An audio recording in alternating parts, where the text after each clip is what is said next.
सैकड़ों विदेशी परिंदों का जमावड़ा लगा है। ठंड के आगमन के साथ ही ये पक्षी रूस, मंगोलिया, अलास्का समेत अन्य देशों से हजारों किलोमीटर की दूरी तय कर भागलपुर पहुंचते हैं। जगतपुर झील विदेशी पक्षियों के 170 से अधिक प्रजातियों से गुलजार है। इस ठंड में northern shoveler, Garhwal duck, common, pochard, common duck, common teal, pintail duck, लालसर सहित कई विदेशी पक्षियां पहुंची हैं। नवंबर में ये सभी पक्षी यहाँ पहुँचते हैं, जो मार्च तक झील में विचरण करते हैं। इस झील का वातावरण इन पक्षियों के लिए अनुकूल है। पक्षियों के आते ही स्थानीय लोग और पर्यावरणविद अपने कैमरों में तस्वीर कैद करते हैं।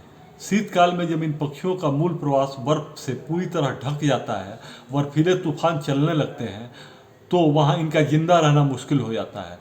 भोजन, आवास, सुरक्षा कुछ भी नहीं मिल पाता। तब ये सभी पक्षी सेंट्रल एशियन फ्लाईवेज से यहाँ आते हैं। पक्षियों के जगतपुरा झील पहुँचते ही वन विभाग चौकस रहता है। अधिकारी लगातार झील जाकर निरीक्षण भी करते हैं ताकि स्थानीय लोग या शिकारी किसी भी तरह का नुकसान इन्हें नहीं पहुँचाएं। डीएफओ ने बताया कि अभी 170 से अधिक प्रजातियाँ झील में डॉक्यूमेंट किए हैं। ये सभी सेंट्रल एशियन फ्लाईवेज से आते हैं। इस फ्लाईवेज में हवा के बहाव पक्षियों के अनुकूल होता है। झीलों को संवारा जाए तो और बेहतर होगा।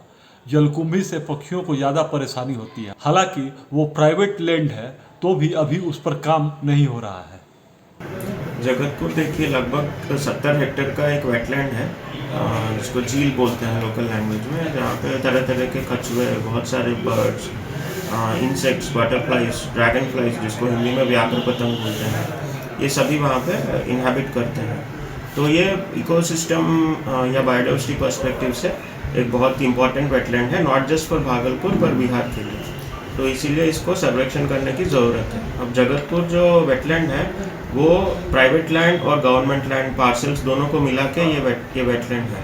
तो यहाँ पे प्राइवेट जिनका लैंड है वो, तो उन सबको स्थानीय समुदाय को साथ में आके जगतपुर को संरक्षण करने का प्रयास करना चाहिए, क्योंकि अभी जो है सबसे बड़ा रिस्क वो जलकुंभी है जगतपुर में। तो जलकुंभी, वो जो सराउंडिंग एग्रीकल्चरल एरियाज हैं वहाँ पे जो रासायनिक खाद यूज़ होते हैं वो सब जब रेनी सीजन होता है तो उसका आउटफ्लो वेटलैंड में होता है। तो वेटलैंड में ये सब खाद जब जाते हैं तो तरह तरह का पौधा उग जाता है, जैसे जलकुंभी, और वेटलैंड में ऑक्सीजन की मात्रा बहुत कम हो जाती है। बायोलॉजिकल ऑक्सीजन डिमांड जो है वो बहुत ज़्यादा हो जाता है। तो इस परिस्थिति में जलीय जीवों को तो मुश्किल होता ही है, पर साथ ही साथ क्योंकि जलकुंभी बढ़ जाता है और वाटर की मात्रा कम हो जाती है, तो प्रवासी पक्षियों का आना भी कम हो सकता है फ्यूचर में।